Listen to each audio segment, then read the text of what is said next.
Ваставаллах, Алексей Михайлович, Ваставаллах, правительство отчетом Катачалара. Добрый день, уважаемый Алексей Михайлович, уважаемые участники отчета правительства.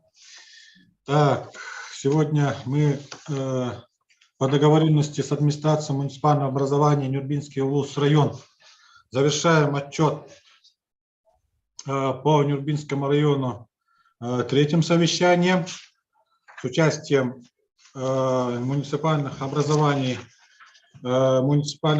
Октябрьский наследник и города Нюрба. Значит, два поселения. До обеда был отчет у нас по, значит,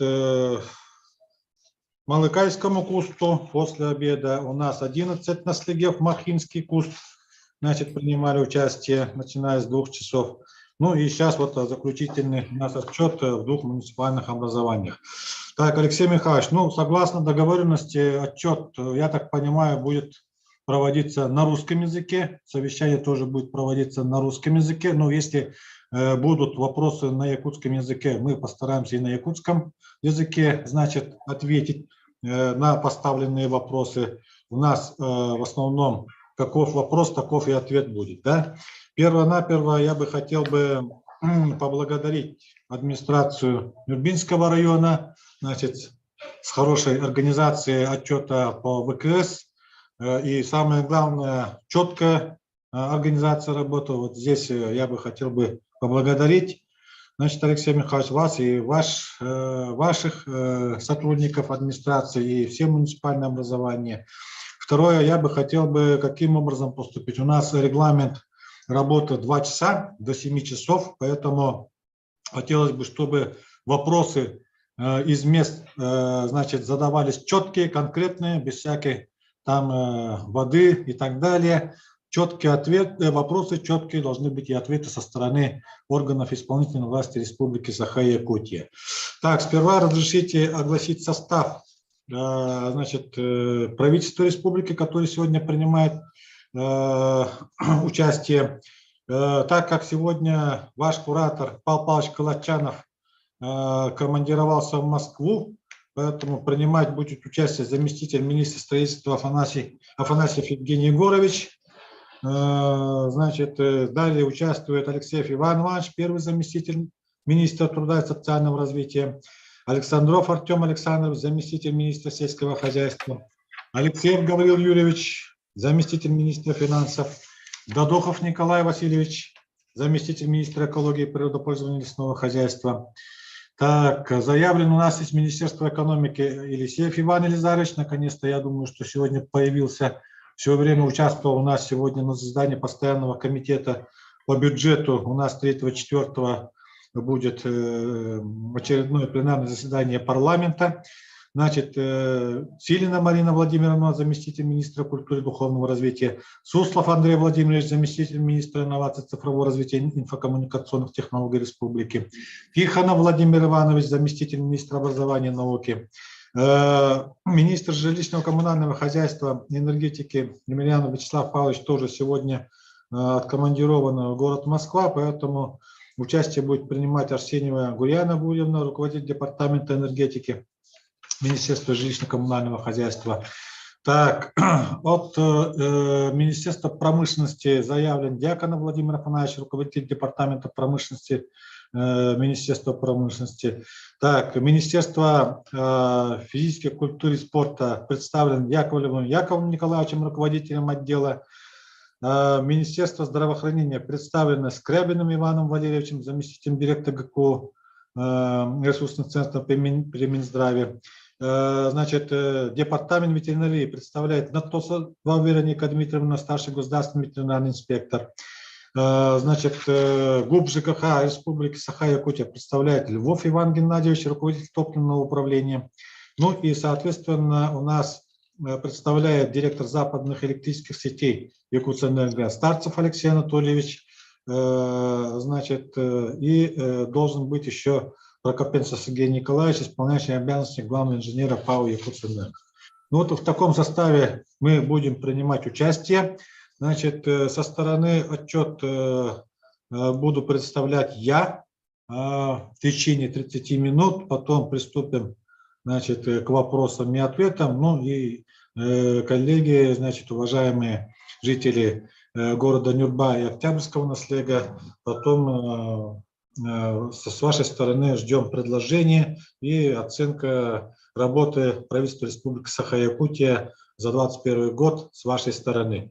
Так, теперь предоставляю слово Алексею Михайловичу Никитьеву, главе муниципального образования. Пожалуйста. Да, добрый вечер, Михаил Викторович, коллеги, жители Октябрьского наследия и города Нюрба.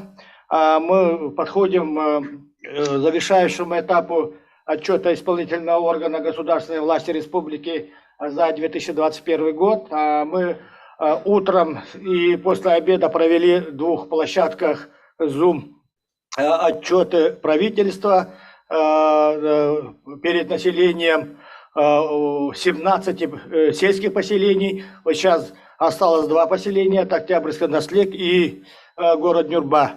Сегодня я представляю присутствующих от местной власти.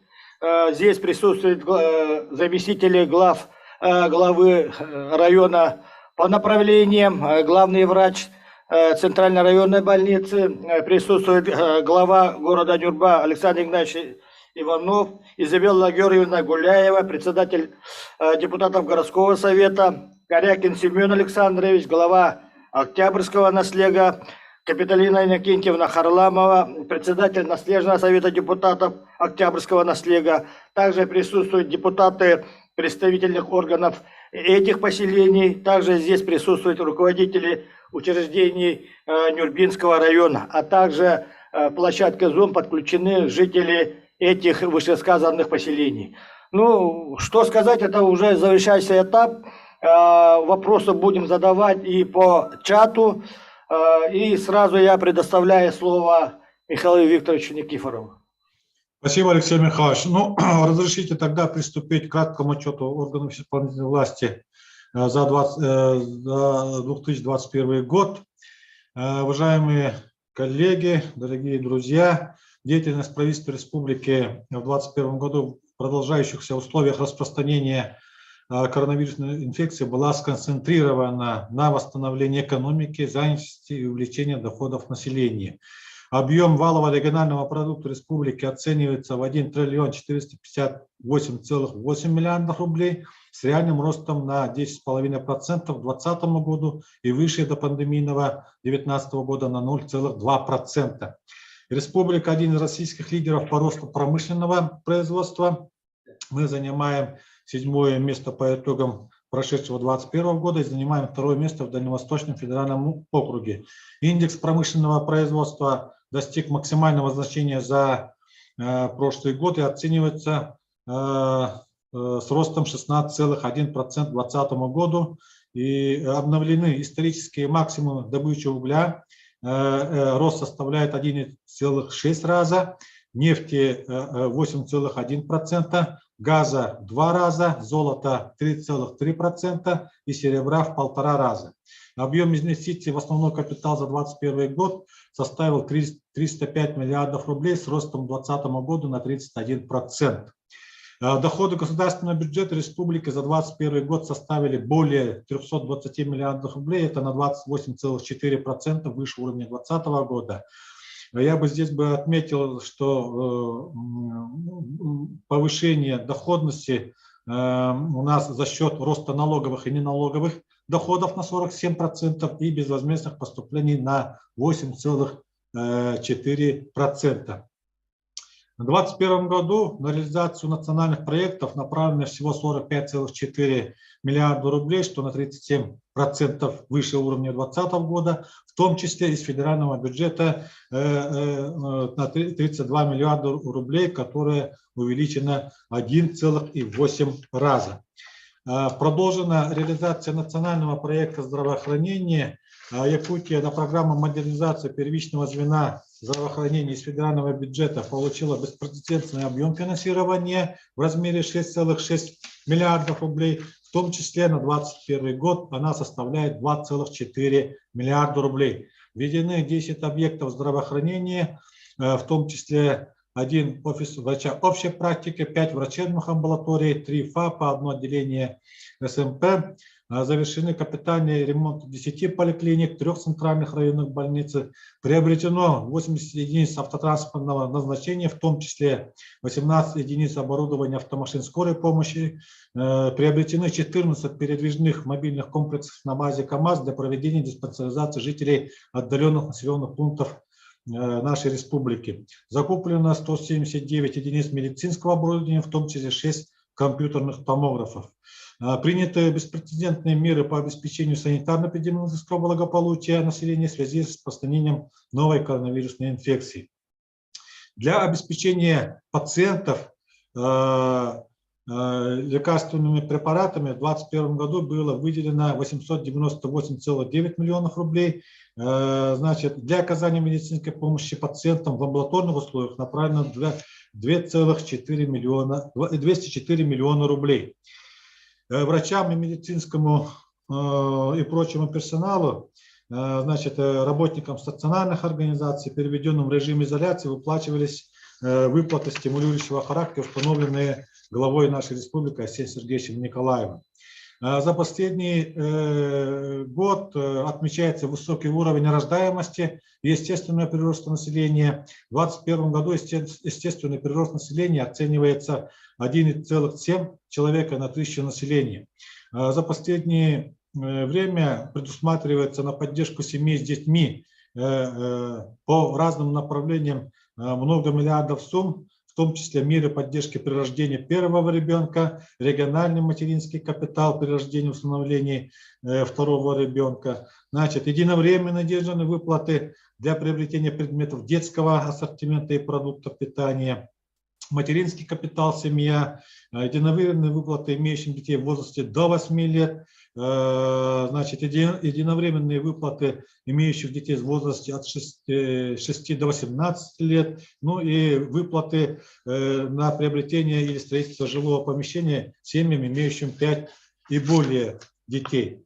Хотел бы остановиться коротко на мероприятиях по стабилизации рынка труда республики. Уровень общей безработицы составил 6,8%, регистрируемая безработица сократилась в 3,6 раза. Значит, здесь существенный вклад в стабилизацию ситуации на рынке труда внес проект «Местные кадры в промышленность», в рамках которого в 43 компаниях трудоустроено более, значит, 10 тысяч, практически 11 тысяч жителей республики, из них 3360 человек вахтовым методом и на сезонные работы. Средние душевые доходы населения составили с ростом 5,7% по сравнению с 2020 годом. Средняя заработная плата без учета промышленных видов экономической деятельности оценивается в размере 75 429 рублей, что составляет рост на 6,8%. Государственная социальная помощь на основании социального контракта и малоимущим семьям, и одиноко проживающим, значит, гражданам оказано по поиску работы, осуществлению индивидуальной предпринимательской деятельности, развитию ведения личного подсобного хозяйства. Ну и вообще по социальной сфере у нас по разным категориям, значит, нуждающимся оказывается адресная материальная помощь по всем видам, и все эти выплаты, они, значит, совершены в 2021 году. Хотел бы очень коротко остановиться на вопросах развития инновационной системы. У нас в республике действует крупнейший на Дальнем Востоке парк высоких технологий, IT-парк, а также технопарк Якутия. У нас республика сегодня обеспечивает 66,6% экспорта IT-услуг Дальнего Востока и входит в топ-10 лучших регионов России по объему экспорта IT-услуг. Хотел бы сказать, что в 2021 году конкурс «Моя профессия IT» стал в истории Якутии самым масштабным конкурсом в IT-сфере и собрал более 1500 участников из 22 муниципальных образований. Значит, в 2021 году IT-центры созданы в 5 муниципальных районах, таких как Верхоянский, Горный, Кобяйский, Ореневский и Татинский районы. В В рамках национального проекта «Демография» введено 13 детских садов на 1710 мест, создано 445 дополнительных мест у индивидуальных предпринимателей для детей в возрасте от 1,5 до 3 лет. В рамках национального проекта образования введено 10 школ на 1320 мест, созданы 111 центров образования, естественно-научной и технологической направленности, точки роста. Оказывается, значит, обновляется материально-техническая база школ, образовательных учреждений, внедряется цифровая образовательная среда, значит, улучшаются и по другим направлениям. Здесь бы просто хотел бы отметить, что по национальному проекту образования очень много, значит, сегодня сделано в нашей республике.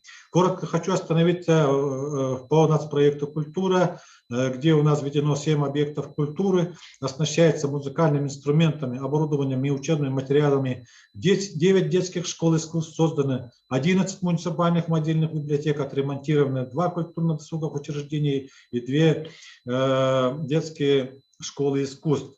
Значит, в рамках федерального партийного проекта «Культура малой Родины» укреплена материально-техническая база 20 домов культуры. Республика активно участвует в реализации федерального проекта «Пушкинская карта». Ну и хотел бы остановиться о том, что в прошлом году, значит, проведен национальный праздник Иссы-Холодко в Алютинском районе. Она была успешно проведена. И еще бы хотел остановиться, значит, о фестивале короткометражных фильмов «Республика кино», который состоялся в первый раз, республиканский фестиваль. Ну и там участие тоже было очень хорошее. Ну, вообще про область кино можно, конечно, отдельно рассказывать очень много. Так, в области физической культуры одним из основных мероприятий 2021 года стала спартакиада по национальным видам спорта игры манчата, в которой приняли участие более 1500 спортсменов. Значит, вы все итоги знаете, поэтому не буду останавливаться. Введены в эксплуатацию стадион «Универсальный стрелковый комплекс» в село Бердикостях, спортивный зал в селе Харилах Верхневилюйского луса, спортивно-оздоровительный комплекс в селе Кордовой Сунтарского луса, ну и ряд таких спортивных объектов в других муниципальных образованиях. На официальных спортивных мероприятиях спортсменами Республики Саха-Якутия завоевано 92 медали, в том числе 68 золотых, 13 серебряных и 11 бронзовых медалей. Коротко хотел бы остановиться по программе, по строительному комплексу. В 2021 году введено 573,6 тысяч квадратных метров жилья. Это план перевыполнен на 100,6%. Конечно же, здесь большую роль играла программа «Дальневосточная ипотека», где участвовали 3137 молодых семей на сумму 14,4 миллиарда рублей. На приобретение жилья, улучшение жилищных условий льготных категорий. Значит, здесь у нас дети-сироты, ветераны Великой Отечественной войны, многодетные семьи, ветераны боевых действий. Всего направлено 1,84 миллиарда рублей.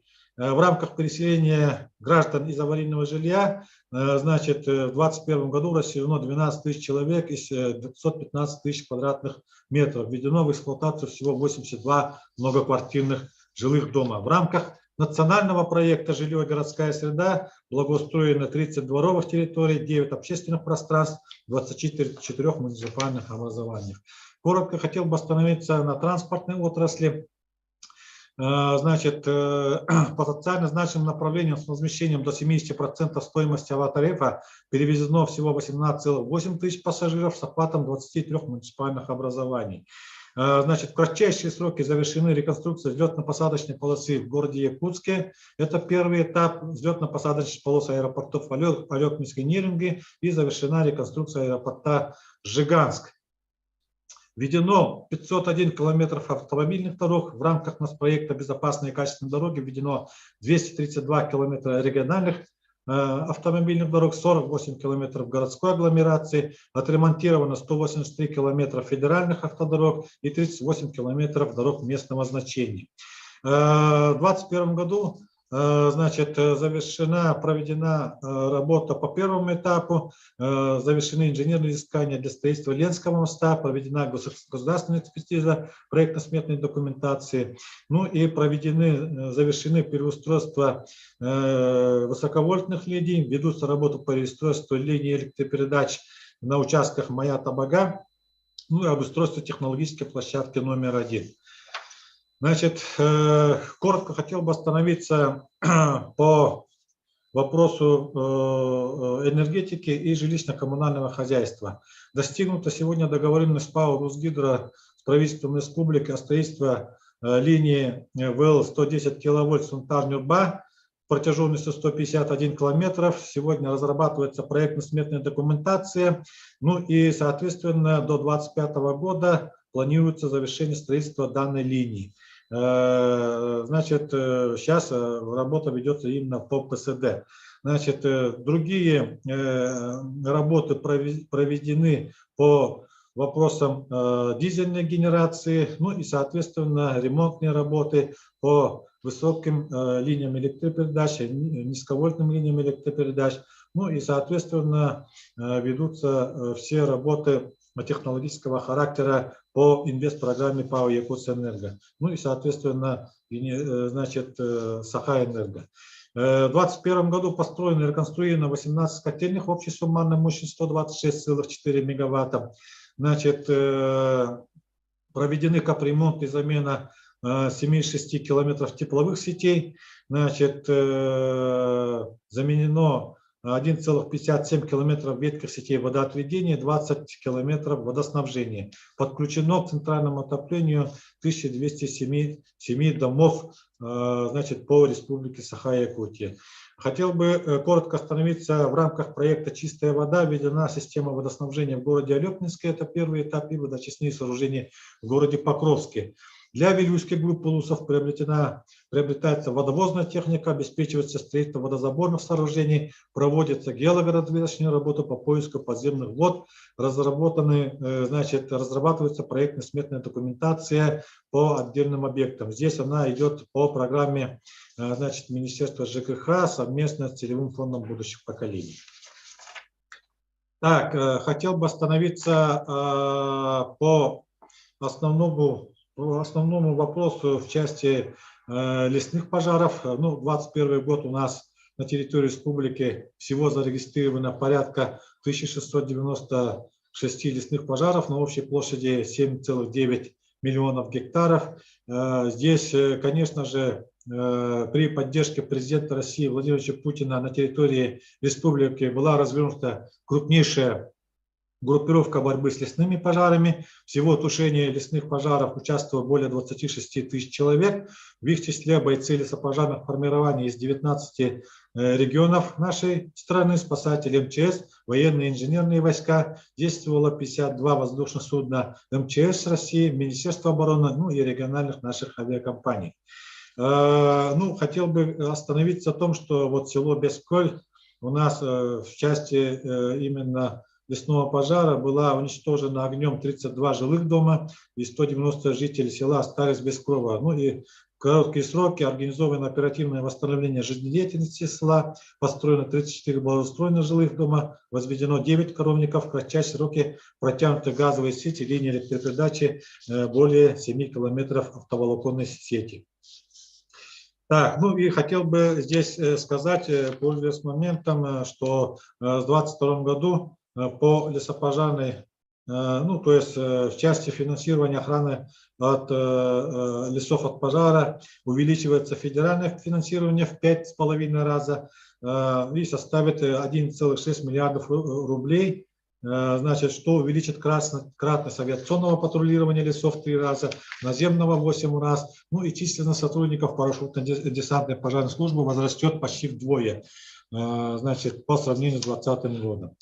Хотел бы коротко остановиться по сельскому хозяйству. Ну, у нас в 2021 году начата реализация новых механизмов господдержки, предусмотрены субсидии на маточное поголовье крупного рогатого скота, в личных подсобных хозяйствах по ставке 35 тысяч рублей на голову, увеличение ставки субсидий на молоко с 35 рублей до 50 рублей за килограмм базисной жирности. Субсидии на голову коровы в прошлом году воспользовалось более 9715 личных подсобных хозяйств. Объем производства сельского хозяйства оценивается порядка 26,7 миллиардов рублей. Отмечается рост поголовья коров, северных домашних оленей.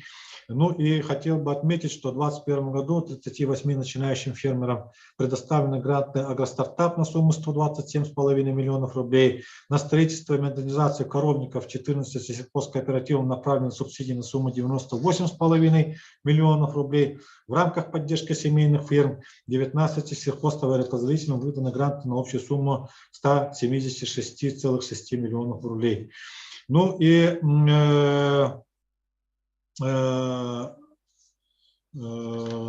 хотел бы отметить, что в городе Якутске завершена реализация второго этапа третьей очереди строительства круглогодичного тепличного комплекса в селе Сырдах площадью 1,2 гектара. Ну, в Саюре у нас практически все работы выполнены. Всего 3,2 гектара тепличного комплекса сейчас работают в полном объеме и выращивается овощная продукция.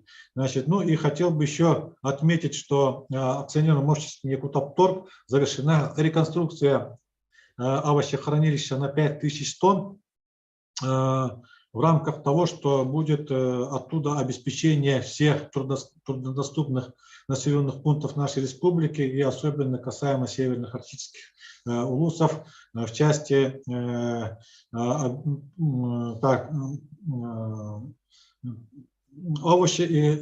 овощной и картофельной продукции, ну и соответственно товарами, социально значимыми продуктами питания. Хотел бы коротко остановиться по программе комплексного развития сельских территорий. В прошлом году на эти цели из федерального бюджета было предусмотрено более 1,8 миллиардов рублей. Ну и, соответственно, полная программа в полном объеме составила чуть более 2 миллиардов рублей с участием софинансирования республиканского, муниципального бюджетов и внебюджетных источников. Ну, в 2021 году завершены строительство многих объектов. Здесь у нас школы, сады, детские сады, капитальный ремонт объектов здравоохранения, капитальные ремонты спортивных объектов, ну и культурных объектов по муниципальным образованиям. Ведется по данной программе жилищное строительство, значит, комплексные квартальные застройки, газификация населенных пунктов, значит, строительство летних водопроводов, ну и так далее, и так далее. Здесь бы хотел бы отметить, что по итогам 2021 года Министерством сельского хозяйства проведено совещание по данной программе, и 7 субъектов Российской Федерации, которые не освоили в прошлом году денежные средства, были исключены из данной программы. Поэтому, уважаемые коллеги, прошу на это обратить внимание. Республика Саха-Якутия является самым большим, ну, как бы самым передовым субъектом по участию в данной программе. Коротко остановлюсь по сфере малого и среднего предпринимательства. Численность занятых в сфере МСП у нас увеличилась с 97 тысяч до 117 тысяч, в том числе 16,6 тысяч самозанятых. У нас выданы субсидии на общую сумму 67,3 миллиона рублей в целях поддержки социального предпринимательства. У нас вот более 114 социальных предпринимателей в республике появились, и вот они получают субсидии по данному направлению. Также у нас открыты 19 окон центра «Мой бизнес» муниципальных районов, и дополнительные окна были открыты в Ленском, Оленевском, Чурапчинском и Булунских районах. Значит, Фондом развития предпринимательства по программе льготного микрофинансирования за 2021 год выдано займов на сумму 325,2 миллиона рублей. Общий объем кредитов, выданных под поручительство, составил 1,8 миллиардов рублей, и общий объем поручительств, предоставленных фондом предпринимательства, достиг 633,4 миллиона рублей. Ну и здесь бы хотел бы остановиться, что внедряются цифровые платформы, значит, центры «Мои документы», и очень много оказывается консультационных услуг вот из центра «Мой бизнес» и «Мои документы». Так, хотел бы остановиться по вопросу доступа к сети интернет. На территории республики к волоконно-оптическим линиям связи подключены 363 населенных пункта. Из них в 2021 году подключены 70 населенных пунктов в 18 районах республики Саха-Якутия. Построено всего около 3000 километров оптоволоконной сети. Ну, здесь бы хотел бы еще отметить, что за трехлетний период всего подключено 1385 социально значимых объектов по оптоволоконной сети, согласно государственной программе. Так, главным политическим событием в 2021 году у нас стали выборы депутатов Государственной Думы Федерального собрания. Участие, явка избирателей составила 51,2%. Ну и, значит, мы избрали 4 представителя нашей республики в Федеральном собрании, то есть Государственной Думы. Их вы все знаете, не буду здесь останавливаться. И хотел бы остановиться коротко ключевым приоритетом развития на 2022 год.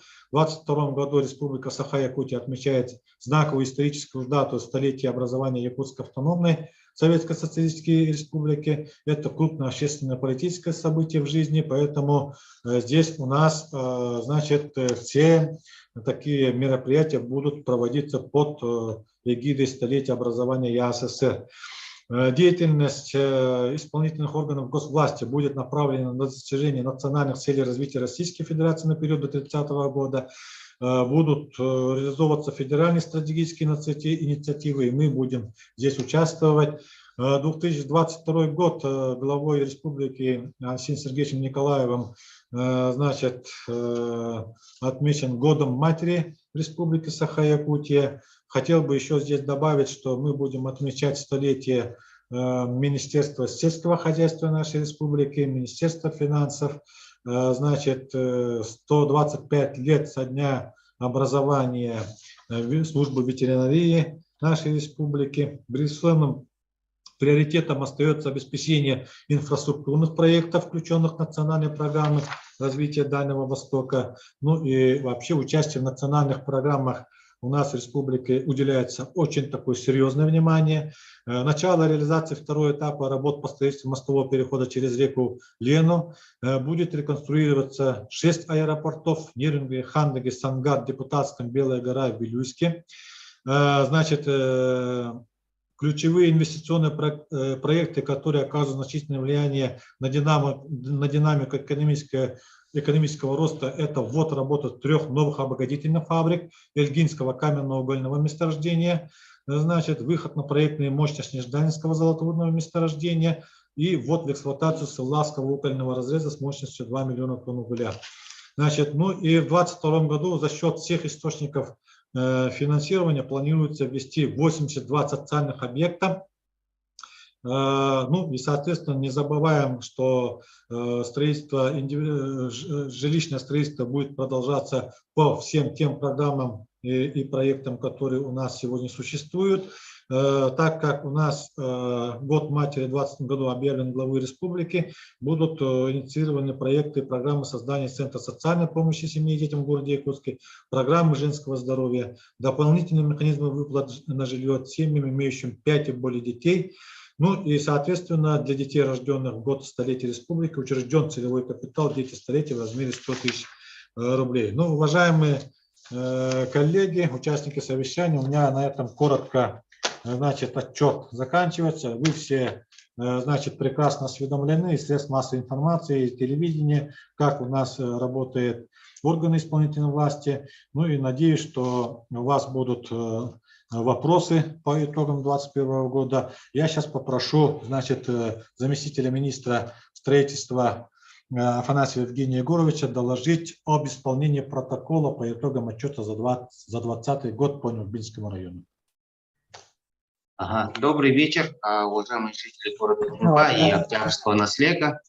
По прошлогоднему отчету по Нюрбинскому району в сводный протокол попало 64 вопроса, в том числе 59 вопросов адресованы органам исполнительной власти и 5 вопросов адресованы органам местного самоуправления. На сегодняшний день из указанных вопросов исполнено 16 вопросов, это 25% от общего количества поступивших вопросов, в том числе по образованию, здравоохранению, строительству, финансам. 27 вопросов, это 42%, находятся в работе по таким отраслям, как образование, здравоохранение, финансы, экономика, физическая культура и спорт, социальная защита, транспорт и дорожное хозяйство.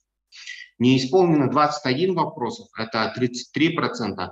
Основными причинами в связи с отсутствием мероприятий в государственных программах, плановых документах предприятий, а также ограниченностью и сокращением расходов государственного бюджета и отсутствием заявок со стороны органов местного самоуправления.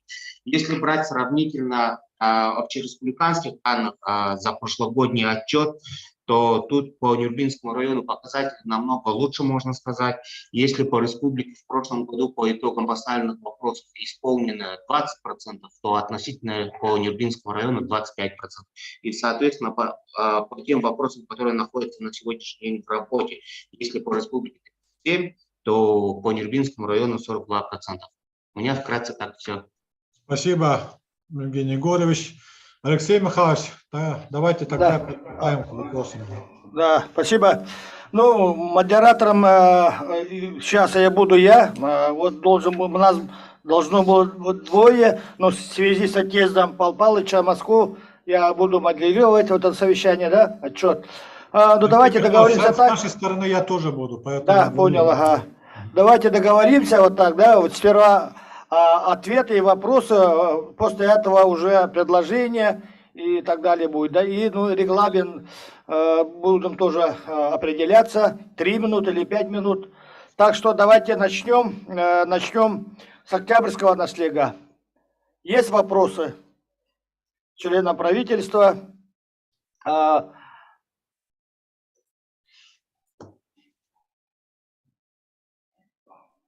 Так, по-моему, Прасковья Михайловна, да? Өте күнінен Прасковья Михайловна Захарова Да. депутатпын. Bir вопрос тақпын. Энергетика нағаттавады көтті. Толы ликкенду, толықтақ кенду, хайдағай дуден. Оны білетін бары. Вот калите. Көстә вот калите. Ото отчокка епитемде дүкүрүлэх линия сунтартан баалы калита 101 километр усталах линияны билеген договоренность буйеттан правительство онна Русгидрокомпания кытта договоренность буйеттан проектнен документация тоңолла хаджар. Оңоллан баран, оңоллан темүктен нағанан, экспертизадан астағанан бу линия тутулута хагаланекта, онна сүйдбе 5 сылгады, олата сүйдбе 3, сүйдбе 2, сүйдбе 4 сылга, онна сүйдбе 5 сылга мовсанан 3 сылыгынан тутулан киректа. Онна тононно линияра тутута бұл бакка, бу Нюрбага бар подстанцияға реконструкционный үлелер барықтақтар, онна сунтарға бар подстанцияға ме ети күйірдүй нематынан ме үлелер барықтақтар. Все, спасибо. Да, Михаил Викторович Бихибаллан бу Zoom площадка объединен жоннор, онна манна коллективта кирен олорлар. Онан келер сводный вопрос перехтера. Так, дальше вопрос. Уважаемые коллеги, значит, попрошу в чате на вопросы сидеть и уже отвечать. Да, уже отвечают. Вопросы тоже задают в чате, и как раз по драматическому изданию, по драматический театр уже ответ получим, по-моему. Так. Давайте вперемешку. И Октябрьское наследие жители могут, и жители города Нюрба. Давайте. Вопрос намеренный. Сахалы до берега, все, Ючалы до берега, все понимаем. На 2 государствах языка будет.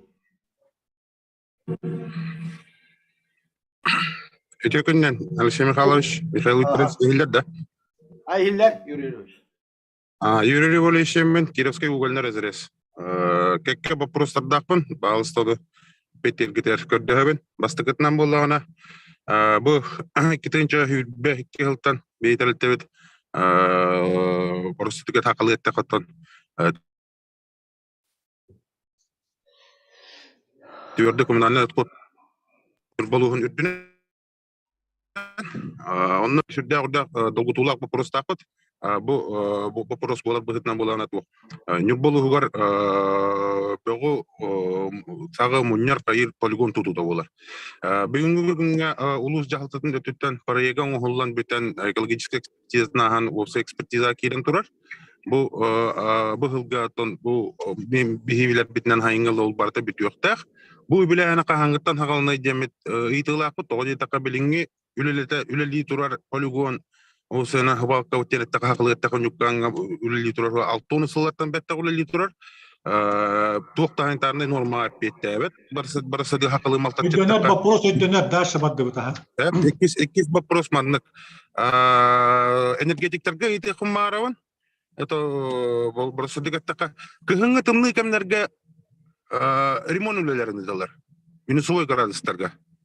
Ити ремонт үлелери тугунан обуславливай сигналары. Тугунан кибилинер. Аварийно восстановительный бубадак чисто ремонт үлелери. Ити хүддагыл бак дехленяга кыгылгалары мехедери үескетерден этилякпын. Мияти куддук. Спасибо. Спасибо. Так, Министерство ЖКХ, Гурьяна Гурьевна, по полигону, строительству полигона в городе Нюрба. Добрый день, уважаемые жители Нюрбинского улуса, города Нюрба и села Антоновка. Значит, по полигону, сейчас мы разрабатываем проектно-сметную документацию нового полигона в городе Нюрба. Значит, он прошел экологическую экспертизу, и вот после 10 марта он должен быть направлен на госэкспертизу. И после этого уже будут решаться вопросы финансирования строительства этого полигона. Так, работа по нему идет. Да, вопрос что конкретный был. С какого года начнется финансирование строительства? Вот это вы можете четко сказать. Строительство полигона, финансирование с какого года может начаться с учетом прохождения государственной экспертизы? В планах он есть у вас или нет? Да, вот после экспертизы, когда мы окончательно уже определимся с объемом, необходимым объемом финансирования, со стоимостью объекта, будем стараться, конечно, чтобы в ближайшей перспективе начать строительство этого полигона. Хорошо, спасибо. Так, значит, Алексей Анатольевич Старцев, директор западных электрических сетей. Вопрос такой конкретный, злободневный, да? Значит, почему в зимнее время, в текущие трескучие морозы, проводится ремонт электрических сетей? Почему именно в зимнее вот такое морозное время? Добрый день, коллеги. Ремонты проводятся и в зимнее, и в летнее время, да. Если в трескучие морозы проводятся ремонты, то, как правило, это ремонты по неотложным заявкам. То есть, если выявляются в результатах осмотра замечания, такие достаточно существенные, не выведя, если оборудование в ремонт, то оно грозит аварийным отключением. Поэтому мы, естественно, стараемся минимизировать, да, все вот такие отключения, максимально отработать в весну. Но я думаю, все также понимают, что в условиях нашей местности не везде можно проехать, да, точнее, территория большая, очень много болот, и охватить необъятное невозможно, поэтому мы, естественно, ждем промерзания грунтов и по возможности заходим и ремонтируем. Да, мы понимаем, что в зиму это чревато для потребителя, но это вот такая ситуация, иногда безвыходная. Спасибо, Алексей Анатольевич. Для жителей города Нюрбы, Октябрьского наследия, я бы хотел добавить, что в связи с многочисленными просьбами от муниципальных образований по вопросам электроэнергетики, мы сегодня, значит, муниципальное образование в протокольном постановочных вопросах поставит обязательно вопрос о комплексном рассмотрении объектов, ну, как бы жизнеобеспечения объектов электроэнергетики по Нюрбинскому району отдельно с участием Министерства ЖКХ, ПАО «Якутэнерго» западных электрических сетей. Этот вопрос будет постановочным, и надеюсь, что в ближайшее время, значит, данное мероприятие будет проведено в Нюрбинском районе, и там комплексно будут рассматриваться все вопросы, проблемные вопросы по электроэнергетике Нюрбинского района. Вот такая информация у нас сегодня есть. Пожалуйста, Алексей Михайлович. Ага, спасибо. Так, вопросы еще? По этой теме, да? Вот у нас же есть дизель, да? Включается в Нюрбе дизель, а он не охватывает всех, потому что он маленький. Я спрашиваю, какого года этот дизель? Не советский, случайно? Почему не обновляется? Алексей Анатольевич, пожалуйста. О дизеле, я так понимаю, Нюрбинская ДЭС идет речь, да? Да. Ну, да, дизеля, соответственно, еще советских времен. Да, в Германии там тоже хорошие речи толкают насчет Так, России. уважаемые товарищи, отключите микрофон. Немецкая Бундеслига. Бундеслига, так, блядь. Нет, там... Кто это включает?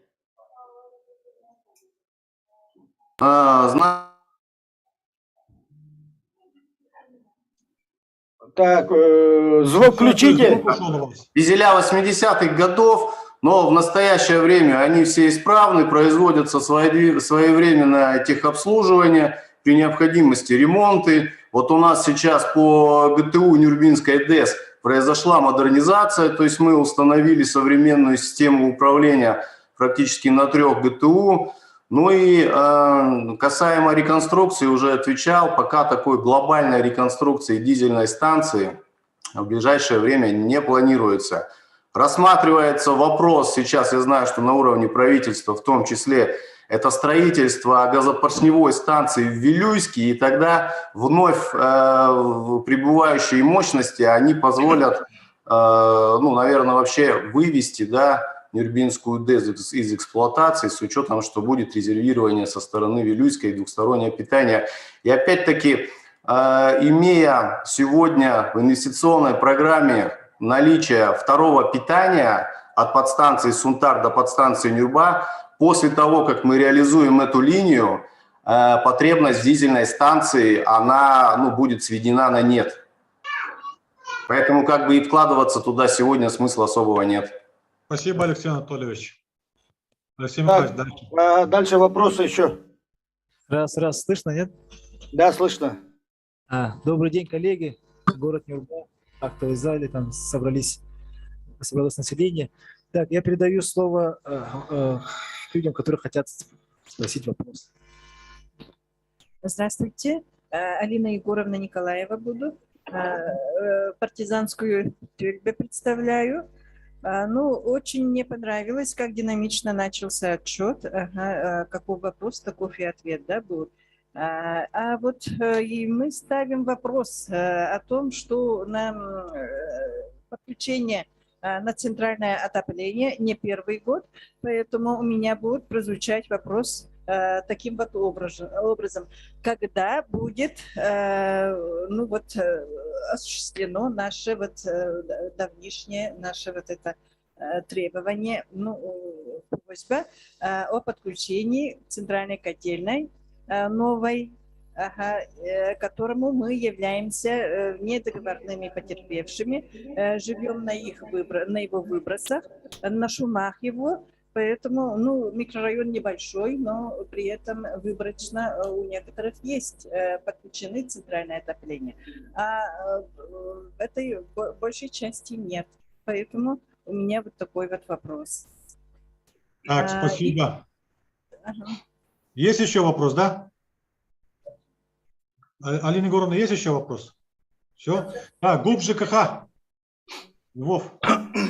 Күннен вастаулах болақ тақтара быйыл өтөн бияка юббага улахан туту хагаланыктаата хагаланарын ден кайбыт новой котельной эти нефтяной котельной дорогавыктахбыт икки граминный завод он энергетиктени олонор то новый один на макинка холбами вектахбыт умышленение урок так вот он то эти старые БПК денами говорит так вот с переподключением на новые БПК денами, он на то частный сектор гатон заявка атон биги филиал бутер берин тех треска он биги рассмотрим, возможно старого конечно хоббупа заинтересован в подключении. Иван Геннадьевич, эти вопросы в опционном нехелек гая барта тураллар олихин эти табиллер там есть определенные проблемы, мощностар и так далее, но все-таки нехелене чопчу турur. Каангыттан холбоо кутуй туактен, оно эги чопчу сеппети береге боллар вообще шүй болады.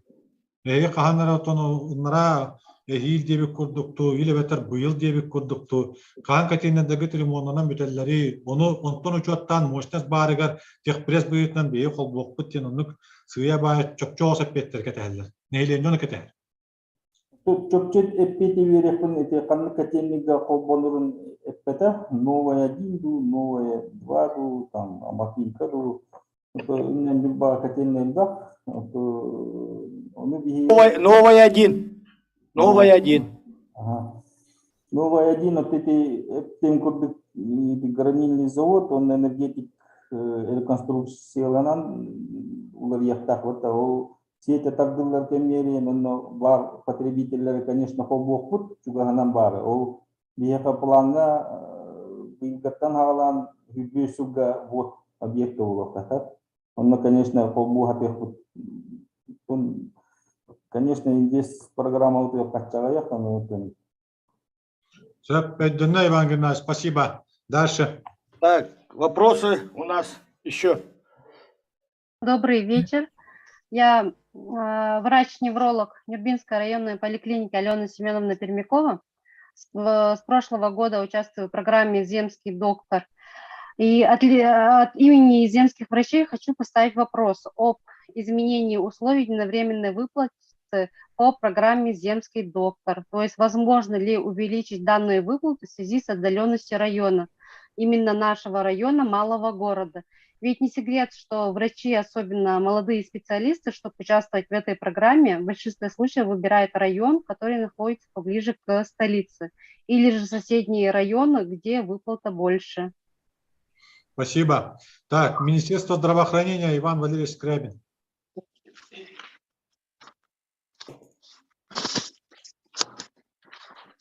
Спасибо за вопрос.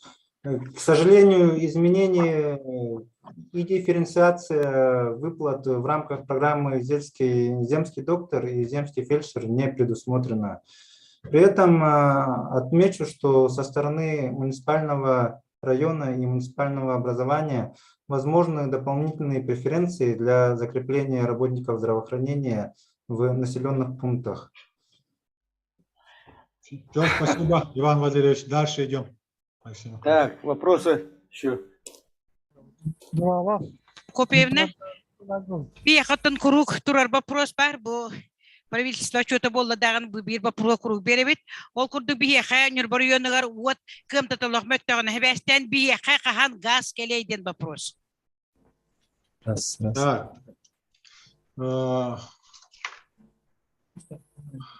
Министерство промышленности. Кто у нас?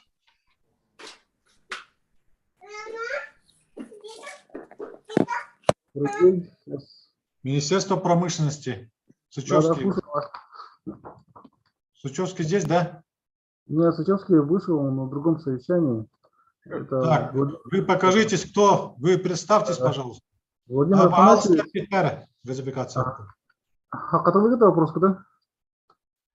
Сақалы да болу. Қан газификация сағаланы деді. Сақалы. Қаны бөлікке? Нюрбалу ұғар лопсайынан газификация Антоновка нәйлеге, Октябрьска нәйлектін айталыр. Целом? Целом Нюрбалу ұғар газификация. В целом, пересматривают проект по присоединению тех присоединений к газопроводу и по части финансирования в бюджете сейчас предусматривают. Ой, что такое?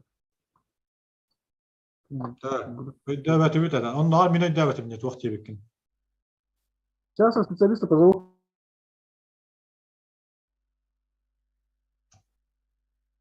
Так. Алексей Михайлович. Пока он зовет, а давайте другие вопросы. Давайте другой вопрос. Ага. Здорово. Игилебет, улаханнык.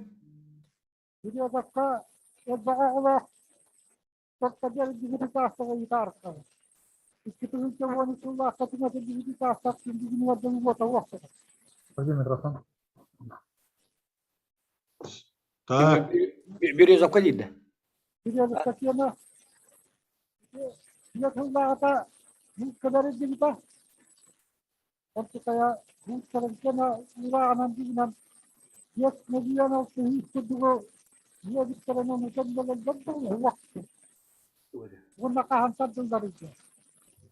Евгений Егорович, пожалуйста, участок. Спасибо за вопрос. Да, у нас имеется мероприятие по обеспечению инженерной инфраструктурой земельных участков, предоставленных многодетным семьям. Ежегодно предусматривается финансирование. На этот год у нас предусмотрено 140 миллионов и 50 миллионов на следующий год по переходящим объектам. На сегодняшний день заявки поступили от Нюрбинского района по 2 муниципальным образованиям, это Октябрьское наследие и город Нюрба. На сегодняшний день у нас имеется уже протокол рассмотрения межведомственной комиссии. И на сегодняшний день распределение средств было по следующему принципу. Первое распределяется именно на завершение ранее начатых объектов. И второе, это смотрели экономическую составляющую, эффективность расходования средств. То есть стоимость обеспечения инженерной инфраструктуры одного земельного участка, сколько получалось. Если у нас проекты, которые получили финансирование на один земельный участок, выходило от 150 до 200 тысяч рублей, то по заявленному микрорайону Березовка у нас обеспечение инфраструктуры составляет на один земельный участок 364 920 рублей. Соответственно, вот этот проект на сегодняшний день не прошел конкурсный отбор, но при этом заявка соответствующая, и соответствующие проекты мы будем заявлять при корректировке и уточнении бюджета, и в случае выделения дополнительных источников финансирования комиссия будет рассматривать дополнительно. Евгений Егорович, вы скажите, там кто-то же попал от Нюрбинского района какой-то? Да, Октябрьский наследие прошел, там микрорайон Каталык заявили, там электрификация на сумму 13 миллионов. Спасибо. Спасибо. Дальше идем, Максим. Доброго утреннего, Бастовалах Михаил Викторович, он и правительство отчетом Катилахтара, Нюрбакура депутата Максим Рожин, не было вон Убаян микрорайон Уттан. Бияха Убаян микрорайон Уртютан Артын Чакеринга Нехеленялях Пит, Буманна Бияха Убаян Лохтохтора, и Катынчу Бахлах, Эльбах программа Каттан спортивной Улахан Плашака, Бедра Хачеварсанариган Тупутара, он Нобриган Бунюрбакура Тагартуросан Хир, Бупруан Кашитам Баранарка, вроде бы это Хир Нюрбакура Табиля Курдукболда, Бриган Агахас Тахтар Бутона, Эдердине ММНин Баратуроса Бопростара культурный центр Болар. Все бумага культурный центр га Нюрбакура администрация готова депутатор Боламот Олохтохтар Боламот Юрелехамит культурный центр проектом Бартноготор Дубут экспертиза Бердивит экспертиза Тан Букинергужамолан коллег так. Он у вас тавлах Михаил Викторович, он на то бу министерство строительства ректора багалста протокол гутвар киллер эбита боллар он на федеральной ду республиканской ду программа киллеринг туттара эбита боллар биги Нюрбакура Лохтохтара он Баян округ Лохтохтара махтал бутмура хох булу это. Спасибо. Марина Владимировна Силина, значит, заместитель министра культуры. Тут вопрос стоит о том, что в микрорайоне Убаян города Нюрбы, значит, силами местной администрации запроектирован культурный центр. Сейчас находится, я так понял, на, значит, дальнейшем на экспертизе. И просьба, значит, рассмотреть вопрос строительства культурного центра или в федеральных, или в республиканских программах. Марина Владимировна, что-нибудь можете добавить? Добрый день, коллеги. Значит, Если уже имеется, получается, проектно-сметная документация, вы к нам заявляетесь с этой проектно-сметной документацией. У нас ежегодно проводится отбор этой компании, вернее, документации на компанию либо участие у нас в проекте «Культура», либо в каких-то других, ну, мы входим, конечно, у нас собственных нет строительных программ, понятно, мы входим в другие программы. Поэтому, в принципе, всем УЛУСам направляется, ну вот, когда начнется прием документов, грубо говоря, из письма, и вот ориентировочно во втором квартале этого года будет уже получается, на 23-й год заявки, поэтому будут направлены, пожалуйста, ну, пробуйтесь, как говорится, во всех программах. Спасибо, Марина Владимировна. Дальше. Так, вопрос еще. Так, Министерство промышленности готово ответить по газификации. Министерство промышленности, пожалуйста, по газификации. Да, здравствуйте, департамент промышленности, Винокуров, начальник департамента. Ну, в целом, по газификации Нюрбинского, наверное, уже неоднократно информация звучала, что там анализ затрат проводили на газификацию, на электроотопление в свое время еще. И там, как бы, понимание есть такое, что там, скорее всего, через снимание электросетевых ограничений существующая ВЛК 110 киловатт, которая Мирный Сунтар Нюрба. Позиция, в принципе, согласована была с Нюрбинским районом, но мы дополнительно в рамках поручения главы, да, то, что вот протокол Трутнева приходил по газификации западного энергорайона, в том числе вот село Антоновка там тоже фигурирует. Мы тут сейчас с компаниями переговоры ведем, все эти расчеты пытаемся сделать, и в перспективе там от Среднетюнского ГКМ предусматриваем, вот именно по Антоновке. Но вопрос еще в проработке, там перспектива не такая близкая на самом деле. Нет, ну вы, уважаемые коллеги, вот Министерство промышленности, я вам сегодня делаю замечание, уже в течение сегодняшних 3 совещаний вы уже сколько меняетесь. Значит, это первое, у меня к вам такая, вот передайте вашему начальству, это во-первых. Во-вторых, все-таки по газификации очень много вопросов. Там у нас газификация и Накынского поля, да, то есть Волроса и так далее. Вот были вопросы о газификации, ну, как бы по пути населенных пунктов и так далее. У меня обудительная просьба, все-таки более четче, значит, хоть и дальнейшая перспектива, но вы четко должны сказать о том, что эта работа ведется. Каких-то, это будет 25-й год, может 30-й год, но вы должны четко сказать. Понимаете? Конкретно дату мы скажем, когда полностью все расчеты у нас на руках будут. Мы там со всеми ГРО взаимодействуем по этому поводу.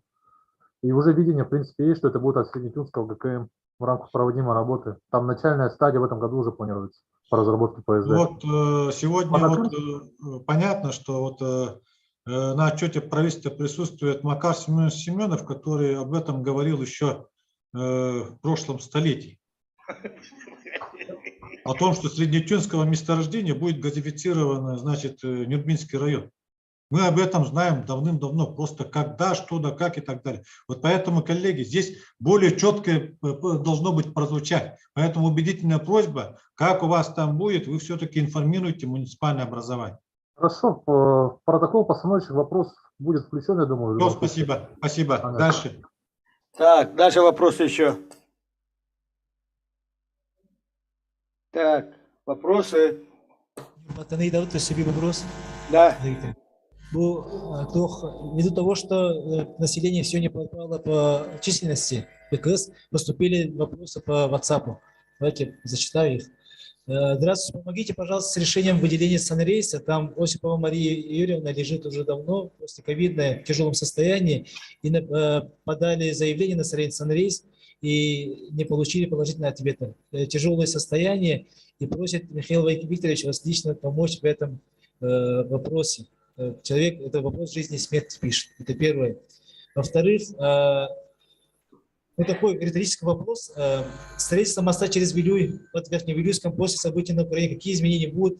Какие прогнозы в ближайшие годы? Спасибо. Вот такой вопрос. Михаил Викторович, здесь присутствует главный врач Нюрбинского района. Она сейчас по санитарному рейсе хочет информацию. Давайте, ждем. Здравствуйте. Насчет санрейса договорились насчет перевода на прошлой неделе. Переводим в РБ-1, Национальный центр медицины. Заявку подали, ждем борт санавиации. Может быть, сегодня ночью, может быть, завтра утром. А так, заявка подана, ждем, ожидаем. Хорошо, спасибо. Помощь медицинскую получает в отделении. Хорошо, спасибо большое. Так, ну вот по мосту у нас Минтранс здесь присутствует, да? Министерство транспорта. Так, что-то у нас не заявлено, Минтранс. Ну вот, коллеги, я просто хотел бы проинформировать о том, что знаю, что в районе Верхневилюйска строительство мостового перехода должно начаться уже в этом году. А вообще в планах управления автодорог Вилюй, значит, строительство всех мостовых переходов через реку Вилюй должны завершиться к 30 году. К 30 году. То есть они должны уже начаться, уже все вот эти в районе села Жархан, значит, в районе Кюндяйда, в районе там, значит,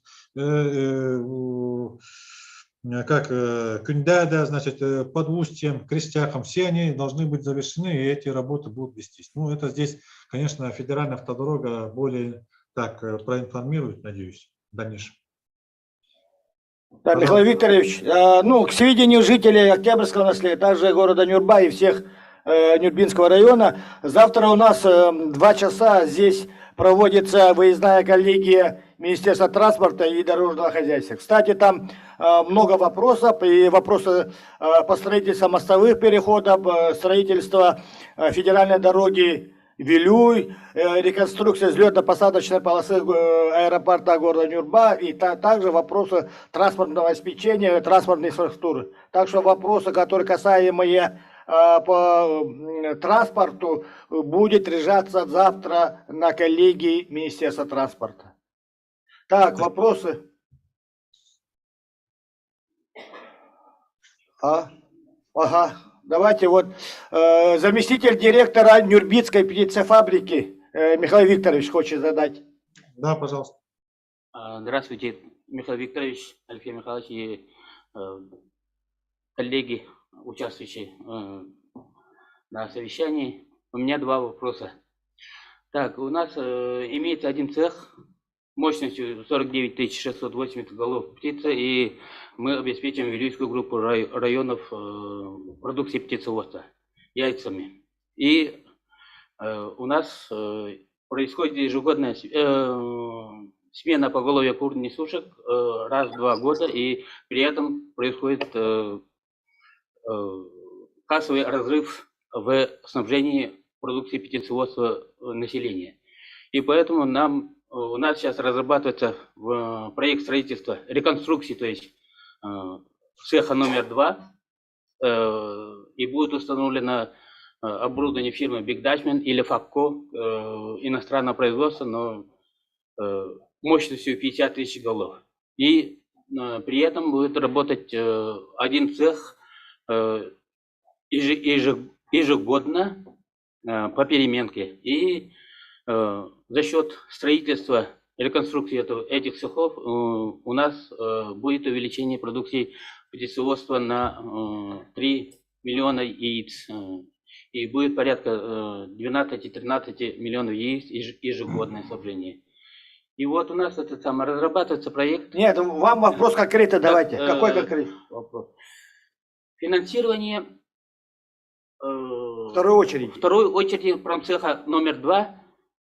Меня там строительство порядка 35 миллионов рублей и стоимость оборудования иностранного производства 50 миллионов рублей.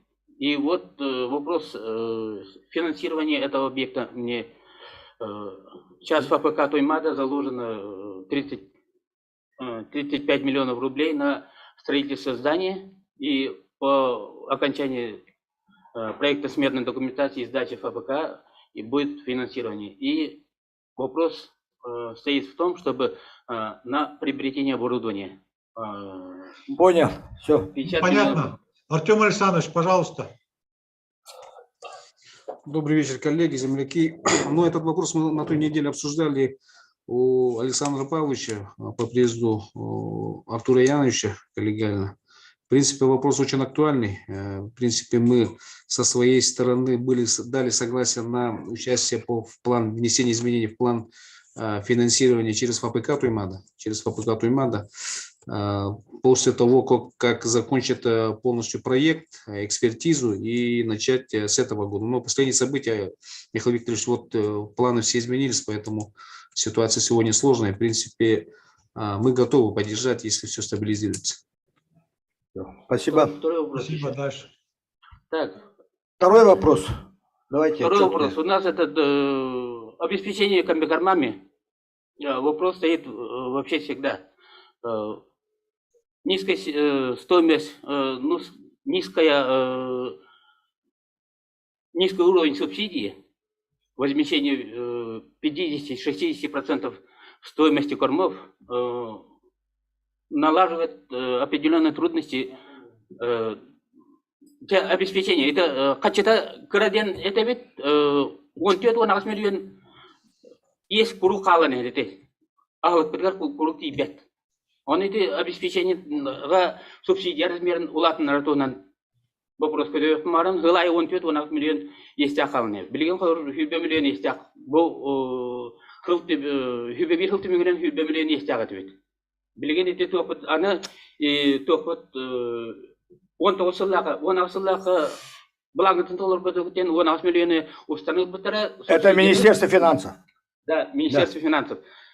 Установил бутара аны в 2019 году субсидировать аны аңар кальбита, хюбететер миллион кальбита. Так что бирыллағы комбикорматын птица фабрика бәтін, оны бұл администрация көметінен қачымы күрдік тақсабыд.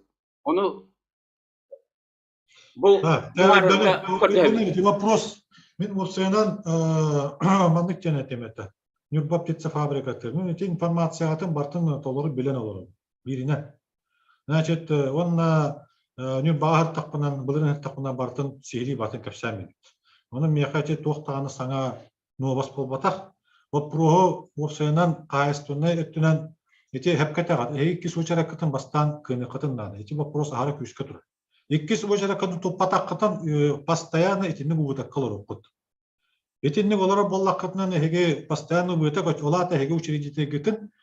Болу онжа алтатын постоянно көрдәңіт қатчыға ғылайы ұғыдақ кытын хаптары тұғынан вопрос тұрыр.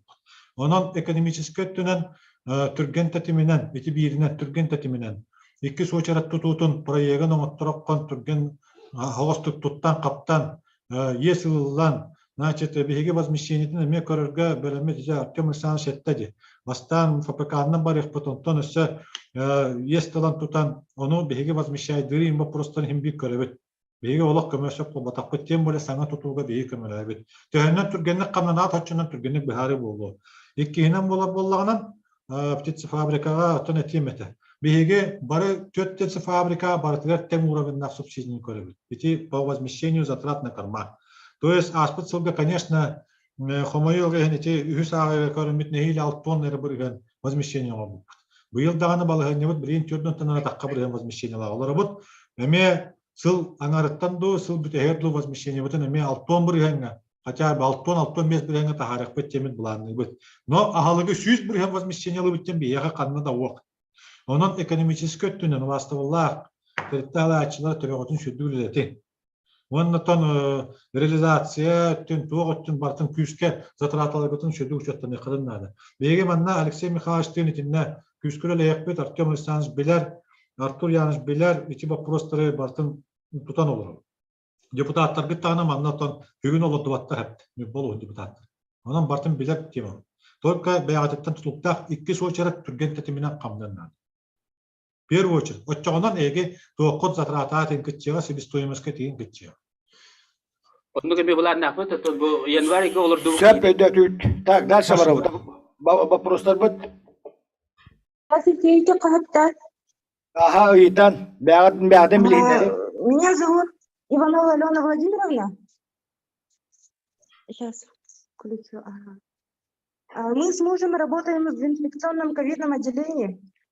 Пользуясь случаем, как первые выпускники медицинского колледжа, хотим выразить огромную благодарность Министерству здравоохранения и образования от имени всех выпускников и студентов за то, что вы дали нам возможность выучиться, не выезжая из Нюрбы. От своих коллег мы узнали, что с 2010 года по 2012 работала программа по обеспечению жильем работников бюджетной сферы, благодаря которой многие медицинские работники смогли купить новые квартиры. И у нас такой вопрос, будет ли возобновление такой программы в ближайшем будущем? Спасибо. Евгений Егорович, пожалуйста, ответ. Спасибо за вопрос. На сегодняшний день такой программы и механизмов поддержки населения, граждан и работников здравоохранения не имеется. Но при этом хочется отметить о том, что у нас имеются иные поддержки именно по работникам здравоохранения и образования. Это в части улучшения жилищных условий земский доктор и обеспечение жильем пед- и медработников, идущих на работу в арктических районах. Там тоже предоставляется по истечении 5 лет 45% от стоимости квартиры. И в совокупности это с учетом того, что в будущем у нас во втором квартале будут приняты изменения в дальневосточную ипотеку, именно в части предоставления льготной ипотеки для пед- и медработников без ограничений по возрасту. На данный момент получается то, что государство оказывает именно вот эти поддержки, и в рамках которых можно будет улучшить жилищные условия. Спасибо. Так, дальше вопросы. Ихарахы дете отого доннорго кемеңорго былыргылы нет вытрезвитель, онна быстакканне бужанноро олокко эргитер реабилитационный кинери улустарга хахан бопростара көрүлле хыджардо. Бягатен билихиннерин протоколлулар. Куличкина Мария Константиновна, заместитель главы города Нюрба. Иван Валерьевич Скрябин, Минздрав, пожалуйста, Петтангер. Вопрос медвытрезвителей муниципальных образований. Ну, до конца, по-моему, не решен вопрос о полномочиях в части, к кому будут относиться медвытрезвители. В части реабилитации Минтруд, наверное, что-то дополнит. Но предлагаю включить, отразить это в как-то постановочном вопросе и изучим, информацию дадим. Хорошо. Михаил Викторович, меня это винда, пожалуйста. Пожалуйста, Иван Иванович, пожалуйста. Бу быйылгаттан, тоқсанью бастықы чығылаттан закон тақсуыта, төттөрі Россияден вытразительдер бар болалар ден. Олонна Россияға здоровье қарысты болын, онна пехене үлі, оны социальный әді министерствотын кемері ол вытразительден жарықтан ықтақ. Этинне уланы уполномоченный орган бухарылла лек, атын субъекттары көрдіққа хорықтарға Минздрав, хорыққа Минтруд, хорыққа олықтақ жағалталарға бербеттер, эти полномочиялары. Олихин бухарылы ыла лек бет, но эти қанада бұл қолыры жандар хүккет ағыт білген әлбақ бағы жете, үлеті хоқ ки хеджар, үксін кеннер әдердер, инвалидностерайын хоқ, желері оттыры хоқ, тақ тахаджа хаджа жандар. Тияқа жакускайға әдіннек теректен отделение бар, социальная адаптация, огон койкалах, этинне орта кайменен хылгача 600-700 киа. Онтон үз кымыт бирин пехит өттөрү желерге рютабыт, документтарын, паспорын восстановикынан баран эмтен, социальная адаптация огромы өттөрү желерге рютабыт. Онтон хорохторо болланы кыржагастыр желерге баралдар, ханна да барба жандар. Этиннек отделениялар, онтон надалахтар ден теканада. Ну волда пехе министерство колору предложение быгытнан мандык вопросу юритевит. На министерство Револбака эти НКО, некоммерческая организация, государственная субсидия, көмөңорон инек организациялар балдар. Оны этине үле волланы бугылдарга күскө барыктак. Олхин этигидин хим мактал, этине обязательно протоколга келдере канада, онна пехе халгуле лехметтен текин бар. Спасибо, Иван Иванович. Хорошо, протоколга келдере канада. Дальше. Так, вопросы еще. Коллективные можете подать, вопросы задать. Так, вопрос оқолағына очағына кепсетия керек қайын. Так, басылдан тұран кепсетиіне үс бүйті дейбіт, бұхарабыт, үс или бестен, оттан скорее всего үс бүйітаға бұхарына бұт. Онын кепсетачилер регламенты тұтуға құтын надо. Регламент обязательно нужно. Так, Кимьяха, бар предложение. Он оттон ханнык вопрос көзөсө чөпчү правительство үлелеген эме этехден надо. Меня давно. Сара начинает. Энергетика у нас на месте, да? Так, Прасковья Михайловна, давайте представьтесь, Прасковья Михайловна Захарова, Я представилась. депутат Наследного совета, потом Алексей Борисович Васильев, руководитель территориального мелиорации. Вот, давайте так идем. Прасковья Михайловна, можно, давайте, можно. Да. Ага. Здравствуйте еще раз. Так, энергетик на месте, да? Я вижу. На месте. Да, здесь. Я ставлю такой вопрос. Ну, мы уже давно ставим этот вопрос насчет энергетики, насчет света. Вот, спасибо, что нам субсидировали оплату за отопление, да? Но я вот, дети мои выросли, живут в разных домах. Я живу одна в одном доме. И за год я заплатила, сколько, вы думаете? 50 с лишним рублей за отопление и за свет. Каждый год у нас за энергетику деньги, финансы прибавляются. Они еще хотят 2 года, говорят. А куда уходят эти деньги? У меня такое предложение. Вот 4 года сказали ждать. Это очень долго. У нас ни газа нет, ни света нет нормального. У меня 9 конвекторов сгорело. Из-за чего сгорело? Потому что свет ненормальный. У нас дома горят, новые, совершенно новые, только что построенные дома в этом году. Представьте себе, от чего горят? От энергетики. Все взаимосвязано. Поэтому у меня такое предложение правительству. Вот МТС недавно прибавила необоснованно оплату. Вот давайте прокуратура пусть займется, посмотрит, куда уходят эти деньги, которые мы платим, которые каждый раз добавляют. Пожалуйста, я ставлю такой вопрос, прямой вопрос. Представьте себе, я догадывалась, что советские эти станции работают. Я спрашивала, никто не знал. Спасибо, что вы мне сказали, что это 80-х годов. Молитесь Богу, что у нас нет аварий. Если авария будет, это будет нечто. Все у меня. Спасибо. Свет нужен нам сегодня и сейчас. Так, Прасковья Михайловна, спасибо. Так, Алексей Борисович. Ütü günden Уваставаллах Михаил Викторович, Алексей Михайлович, он муннактылактара. Бу билген бу Нурба улугар улаханнык мелерасия бапруга турар. Эти туа тиалар муннактарстан хитчигит почти кастыайы бары шлюз регулятор, водоподпорное сооружение тутуларын кайылар, турасалар. Оны мен өсеманна эти килнере тилерин таханан бәманнык эбилердәхпин.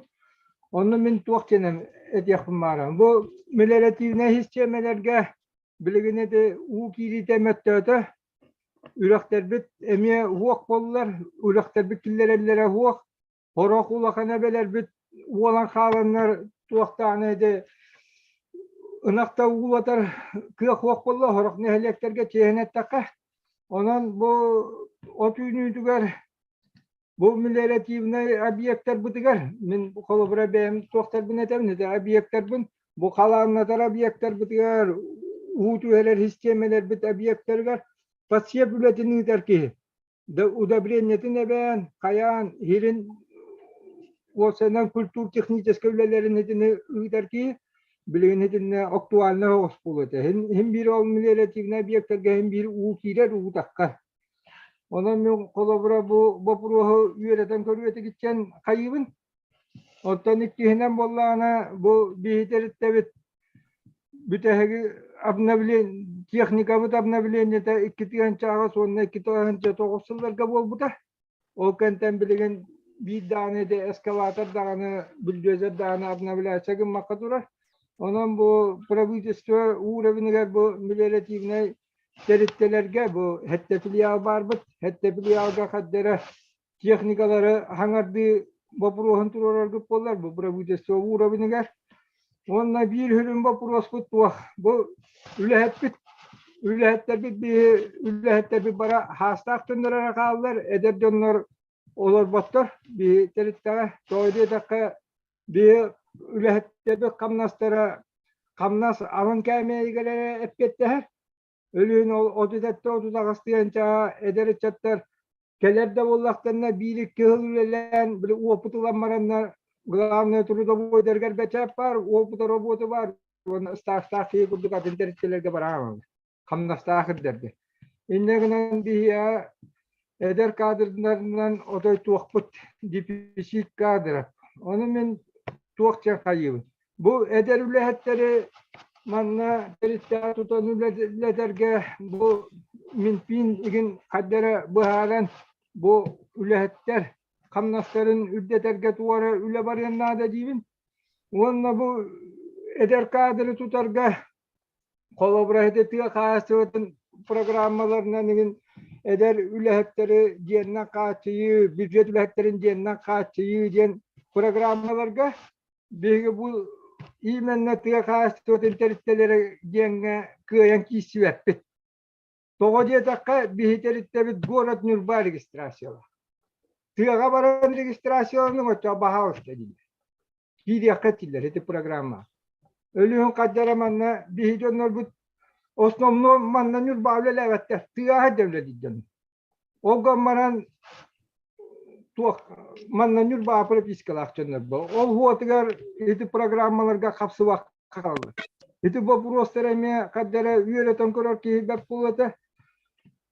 Hep onunla bu bir hüründen bu program diyen bu Profsoyuz APK Etinne ulakam bu prosta akpıt bu kolabora bir Profsoyuz kilen olur bu putuja kahasta hıbbıt katçetin tölübüt kayyıbıt oğummanan bu Profsoyuz APK keniger bir bu toq tolgotandan tuğanmakta.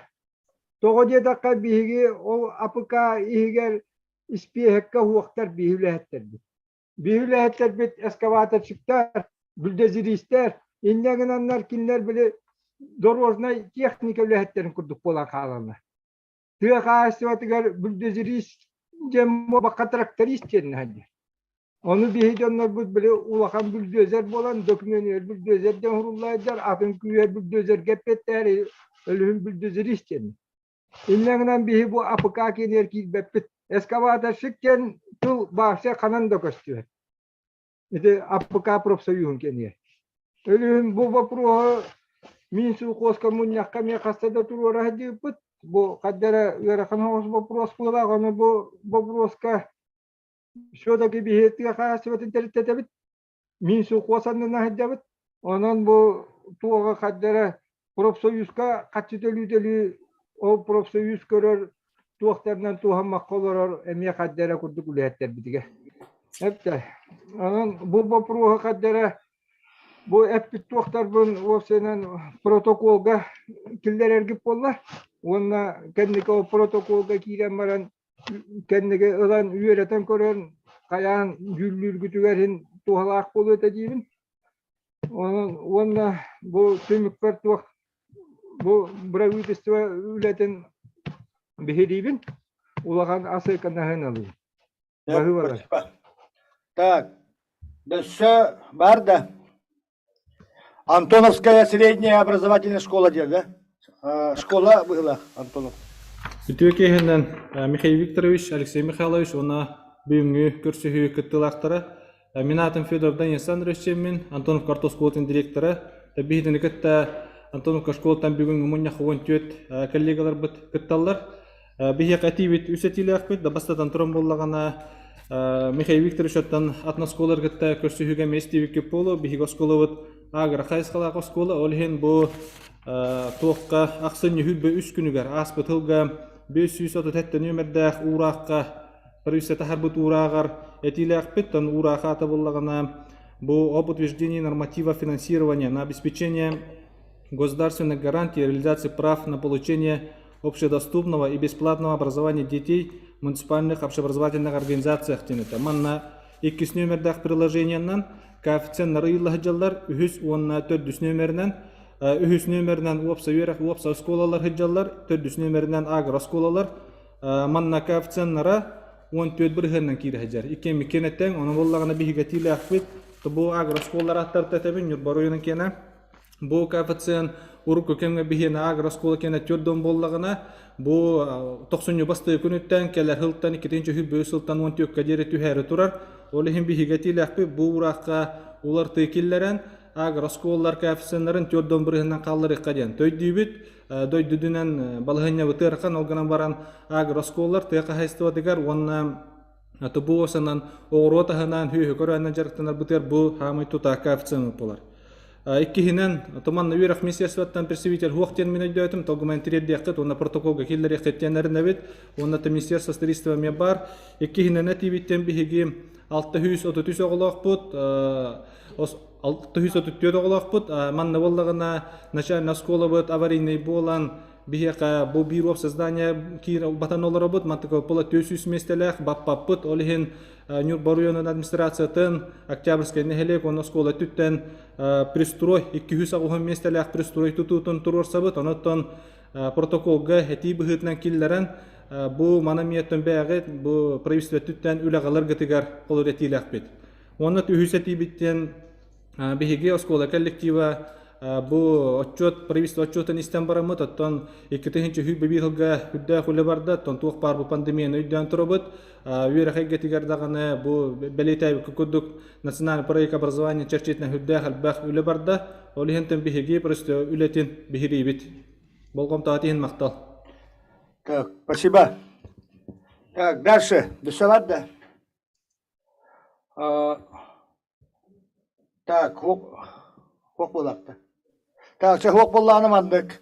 Бу бир бихирибит ден кына бул кидде.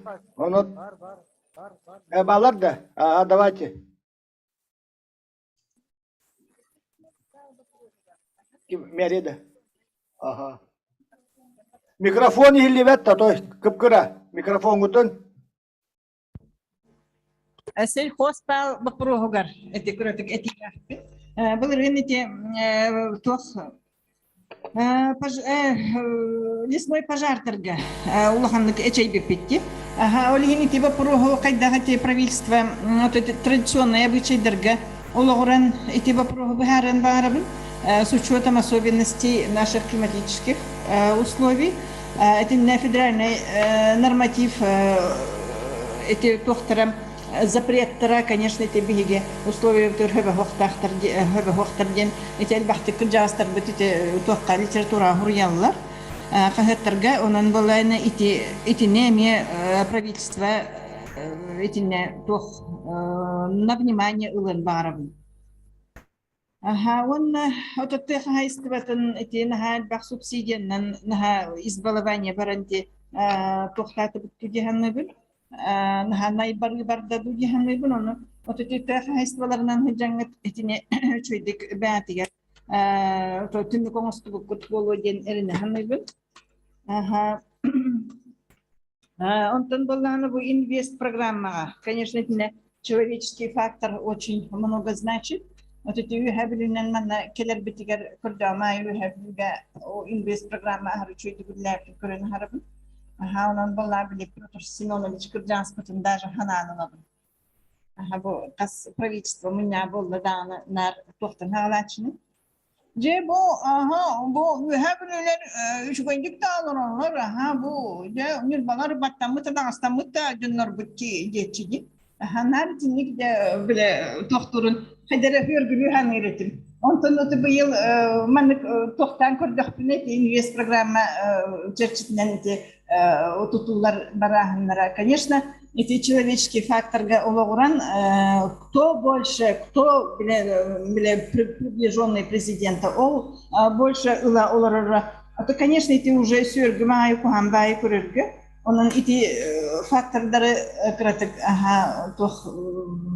заштриховать, чтобы правительство не влияло. Так, правительство влиятельно, Алина Егоровна, а где их аналогит то? Это кто ты говорит? Üçüncü. Все, дальше. Марда. Хок боллата чана маннык Октябрьская нехеле куда не бакоратыгар бу исполнительный орган республика кена икидеги чүйбебиге хылга үлеләбит үләдин бихирибит дигән атлар онотон манна чатка дағаны, бұл экранларға дағаны бұл бейрі біттен хөбіләтшілер илигитин онаттан знак білдері кетерін рабын. Ол үнер оттан білен емер коласты бара турар. Михаил Викторович, мияға оттан түбік тыл бері ағатты оқты. Конечно, бастан енетон туминетем. Сөбедетім, оттан білігі пока коласты тураллар.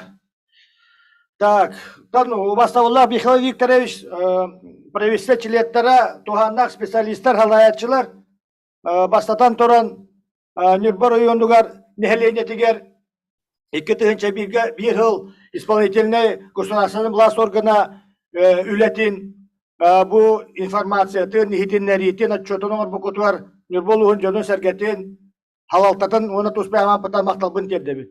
Бұйылғы онна бұл кәккәхылларға атын байы тахамынан барды. Нәхлене 19 сылтан бұл илі қарағынан, бұл әт, бұл құлғағынан ұтары көрін olan көпсәтәрін хөбілір. Олғынан баратан балығыне мандық болан, мандық бұл форматын оңырды бұд. Олғынан бар манны меттен үшігәді ақтағаны хотчутата хуақты әме балылар. Манны балылар бейге өрі мұньяққа хыдиват жонлар кәлән істерлер әбет. Әлбәқ кейін ақватты бұд, онаттан bir тоқтан площадка киреннер, бұл телефонға ду интернет ноутбукка ду киреннер, хылай жекергеннен істерлер әбет. Onun оттан информированна сәлбәқ олғынан бар онтан қахан бағарар, ұтары көрер, көстен оларар, отай ұраты ба.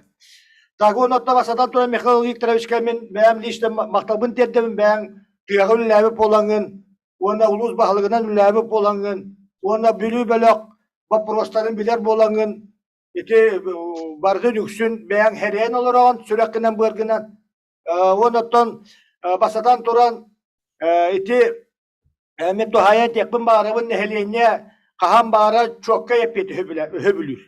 Еті вокруг тауықала хүддер ота хөбіләбет бейгіденен аманна бейгі бұл қасылайы бұл государственный бала сотчатабыда кәнна еті нәхелене манна бейгі дүбіттен түспәттер әпті. Онан бола басадан тұран бұл эппеттер бітер оттан бейгі дополнительно бұл протоколын оры бұдар әме кәкке вопростарға хүбілі әпіде нады болуы. Тоғы дедаққа государственный политиканы бейгі манна местетігер тәңге хегіннен олыққа келдер хаты жондар бұд. Онан болата басадан тұран барығытығар мақтал онаттан мен сана бар білген Михаил Викторович әгі көрейірі дүр халағыт барыта иннеке көң отаққанары. Продовольственная программа білінгі ситуациянан импортозамещение, тыға қайсы хайдыта, еті бейгеню бауыт пейца фабриката нүбір үйінінен жонын болбаққа бүлі о барты қачы. Бұл стратегическай дәрілтелер білген болладан жоңға удашқа береммен. Бәті ағалығын, товарын, бәтін доходун, түргенlik сетер салаларға, бұманна түргенlik превентивна мераны лақ қоқынады. Онна урбаниттарға, бейгі урбаниттар бұтығар күскеме болық бұтыннада, ключевой ставка уже үрдәті Центробанк тағарда, ете біліңі болағына дальневосточный ипотека бұрығаны 19-тан тақ, бұрыған болла әпті.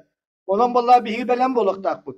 Онан томен басатан тұран бұл онна то самай жабилин информационный нахалбаз сброс пара турар. Онна бола билин технологиядан әреулеләнер беге үлебе камнаспыт. Онан бу аргаңы улустарга бүлү беле улуска интернет отой тарива түһәрәлигәр Ростелеком компания арас интерактивный бутугунан телевидение келдергелер хананы үтәпәтигәр тан хананы регулер окка барыхтах. Онаттан бағары мәті барғытығар бұл сехили әппетес пекетер, онаттан барғытығар әтәңге дұровай болғыты барым. Все, спасибо всем. Так, Мактал Алексей Михайлович, я бы хотел бы, значит, свое как бы завершающее слово на русском языке, чтобы, значит, все присутствующие здесь услышали и поняли, да. Ну, во-первых, уважаемые, значит, друзья, участники совещания, вот вопросы, которые, вот, ну, предложения, которые озвучила Прасковья Михайловна по поводу, куда уходят деньги, которые мы платим там значит, снабжающим организациям, в том числе Якутэнерго, там, значит, МТС и так далее. Ну, во-первых, это компании, которые непосредственно правительство Республики Саха-Якутия не курируют. Это компании, значит, акционерные общества, которые непосредственно представители находятся не в городе Якутске, это дочерние компании и так далее. Поэтому, что касаемо, куда уходят деньги, ну, здесь вопросов, в принципе, особо нет. Но если вы обратитесь в прокуратуру с такими заявлениями, прокуратура, в принципе, имеет право реагировать на заявления граждан под тем или иным предлогом. Что касаемо вообще ремонта, значит, электрических сетей, вообще по поставленным вопросам электроэнергетики, мы договорились о том, что в постановочных вопросах это будет со стороны Нюрбинского района. Я надеюсь, что Министерство ЖКХ организуется. И вообще вот не только в Нюрбинском, но и в Сунтарском районе вопросов много было. Но я так понимаю, что не только вот в этих двух районах, но и в Вилюйском и Верхневилюйском районе такие вопросы могут возникнуть. Поэтому здесь неплохо было бы соорганизоваться, Якутэнерго, значит, МинЖКХ, вот эти вопросы вообще системно надо решать. Системно. Я как энергетик вам говорю тоже и прекрасно понимаю всю эту канитель. Значит, вот я для нюрбинцев, для своих земляков говорю о том, что вот программы электротопления в начале 2000-х нулевых годов формировалось Министерство ЖКХ вашим земляком. Значит, Кондратьев Дмитрий Романович есть такой, вы прекрасно все знаете. Он эту программу сам самолично создавал, защищал. И под этой программой вот как раз была сформирована электротопление Сунтарского и Нюрбинского района. Значит, я один из глав, которые, значит, вводили это в эксплуатацию на территории Сунтарского района и, соответственно, потом в Нюрбинском районе. Поэтому, значит, вопросы электроотопления, конечно, стоят особняком. И здесь бы хотелось бы, чтобы жители Улуса прекрасно помнили о том, что монтаж электрической проводки, электрических всяких вот этих моментов в части ввода в электротопление надо осуществлять хорошими компаниями, а не всякими халтурщиками. Вот недавний случай в Сунтарах, где погибли целая семья, это говорит о том, что качество монтажа электрооборудования оставляет желать лучше.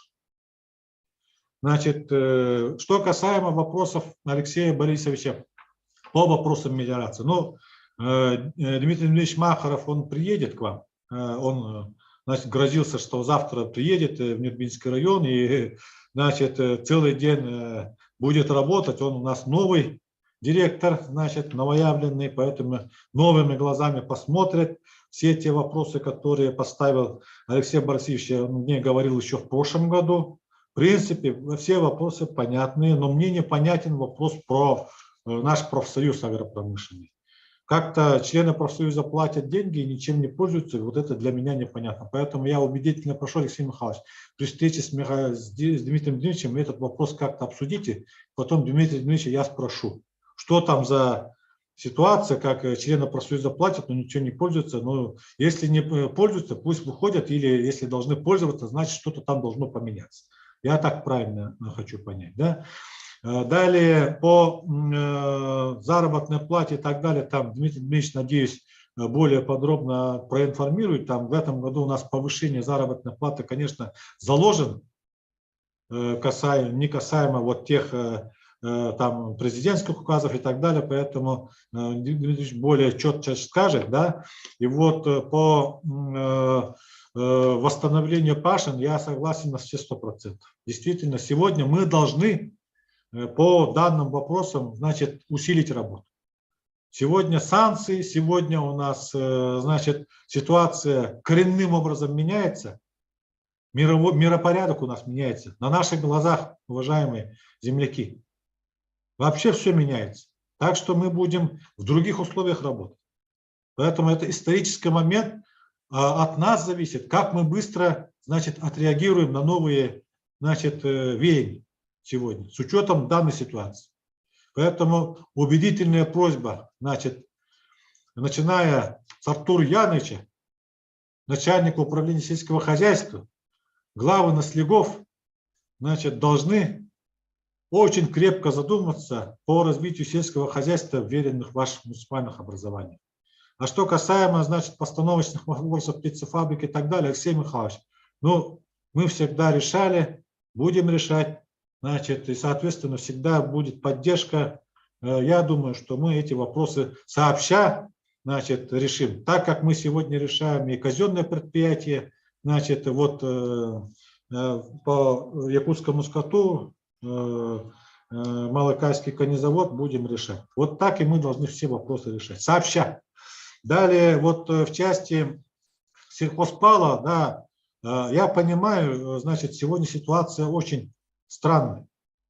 Вот вы говорите о климатических условиях, о том, что у нас климатические условия позволяют провести, значит, сельхозпалы, но при всем при этом, уважаемые товарищи, в прошлом году самые многочисленные пожары случились и у нас в Якутии. Более 1600 пожаров. Территория тоже огромная. Значит, сгорел поселок, полпоселка. В Забайкале, там, в других, в Иркутских областях и так далее, в других, значит, областях тоже горят поселки. Все это от сельхозпала зависит. Поэтому здесь, да, постановочный вопрос, он правильный. Но второе, то, что мы не наблюдаем, значит, не контролируем сельхозпалы, из-за этого вот эти пожары, значит, они случаются. У нас сегодня ситуация в природе, ну, действительно сложная. Снега мало у нас. В этом году опять будет засуха. Это уже как пить дать. Поэтому я убедительно прошу, значит, тоже, значит, прорабатывать вопросы подготовки к следующему зимнему сезону. И по линии, значит, сельского хозяйства, и по мелиорации и так далее. Значит, вот мне не нравится, я прямо скажу, то, что мне нравится, я говорю, действительно не нравится. Вот неправильно вообще вот ставится вопрос, там, что инвестпрограмма там, по приближенным и так далее, и так далее. Уважаемые друзья, надо с одной стороны и работать тоже. Не в том смысле, что там Верхневилюйские там, и так далее, и так далее. Вот так говорить вообще это нельзя.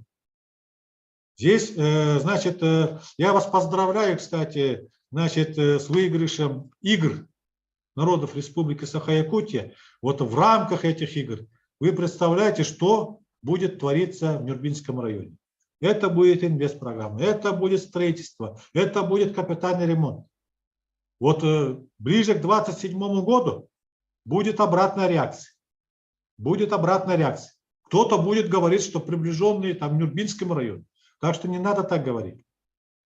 Здесь просто-напросто иногда бывает время такое, подготовка документов. А это все зависит от многих факторов. Значит, по сельскому хозяйству, ну, субсидии, конечно, они есть. Но сахалы найбары, но это так нельзя говорить. Мы же посредством субсидирования наших сельхозтоваропроизводителей и личных подсобных хозяйств достигаем не только определенных целей развития производства сельских хозяйств, но, условно говоря, и социальная поддержка селян тоже здесь имеется. Понимаете, вот о чем дело. И это у нас принципиальная позиция нашего Илдархана Асена Сергеевича. Потому что в части сдачи молока требования по техническому регламенту и по ветеринарным всяким, значит, правилам ужесточается с каждым днем. С каждым днем ужесточается. Поэтому личные подсобные хозяйства, как раньше, сейчас молоко сдавать уже не в состоянии. Потому что усиливаются санитарные требования. И в связи с тем, что наши личные подсобные хозяйства не могут себя обеспечить с точки зрения санитарной обработки, санитарного состояния, вот и поддерживается финансирование, субсидирование на маточное поголовье, чтобы не потеряли доход. Понимаете? Поэтому это надо продумать и таким образом. Мы хотим, чтобы наши организованные сельхозтоваропроизводители с каждым разом повышали условия труда, чтобы не подпадать под всякие санитарные эпидемиологические требования. Поэтому я бы хотел бы здесь понять наших жителей, понять, чтобы люди, значит, получают средства из государственного бюджета на помощь селянам. Плохо, что ли, что мы помогаем селянам? Это один из видов, способов помощи, социальной поддержки наших селян. Ну и в части интернета, тарифа, я с таким постановочным вопросом согласен.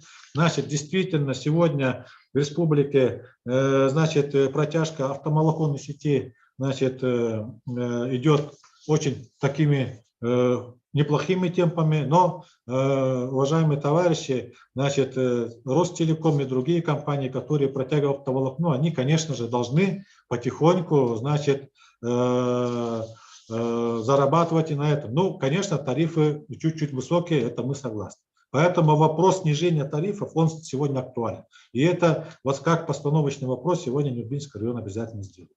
Я сегодня очень рад, что участвовало очень много, значит, через Инстаграм, через другие социальные сети. Алексей Михайлович, я надеюсь, что в следующем году у нас будет очное заседание, такие отчеты, но с учетом вот этого проведенного отчета через социальные сети ВКС, я думаю, что и в следующем году, когда мы приедем, значит, на территорию Нюрбинского района, она будет запараллелена, чтобы, вот как вы говорите, те, кто не участвовал, тоже бы участвовали, кто-то в сельском доме культуры, кто-то посредством социальных сетей, то есть чтобы мы охватили наибольшее количество жителей для участия на отчете правительства. Вот такой формат нам надо дальше развивать. Ну и последнее. Я очень рад, что сегодня действительно очень много участвовали. Я благодарен сегодня всем участникам со стороны органов исполнительной власти, которые участвовали сегодня весь день, начиная с 10 часов, вот 7 часов уже практически наступил, сидели, участвовали, ну и, как говорится, отвечали на все вопросы, которые задают жители Нюрбинского района.